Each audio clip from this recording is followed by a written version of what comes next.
Quelqu'un qui ne désire pas Dieu, qui désire son monument, va pousser son propre monument. Mais je vais te dire une certitude. Si l'Éternel ne bâtit une maison, ceux qui la bâtissent vont faire des dépressions. Ils vont connaître des crises d'angoisse. Parce que toi, tu veux construire quelque chose pour Dieu, pour la gloire de Dieu. Sans Dieu, tu veux devenir riche. Pour Dieu, sans Dieu. Tu vas aller prendre les richesses des nations à maman, sans que Dieu ne t'emmène là-bas. Mais c'est pour ça que des gens, soit ils se prosterent devant maman, soit ils deviennent faux, dans la dépression. Et ils n'arrivent pas au but qu'ils avaient prévu. Pourquoi? Tu veux faire les affaires, mais tu ne désires pas Dieu. Tu veux faire le business, mais tu n'as pas le temps pour lui. Oh Seigneur, l'argent, le boulot, ça me prend du temps. Mais toi, tu n'as pas compris que ce que tu vas enfanter là, tu n'es pas possédé par le désir de lui.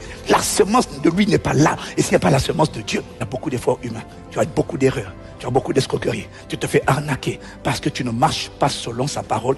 Tu jettes le filet là-bas, alors il fallait jeter ici. Donc tu fais des investissements qu'il ne fallait pas faire. Là, on t'a escroqué. Là-bas, on t'a escroqué. Tu dis, mais Dieu, je voulais ton entreprise, c'était pour toi. C'était pour moi, mais tu peux pas le faire sans ma semence. L'église ne peut pousser que la semence de Christ, de Dieu, de la volonté de Dieu.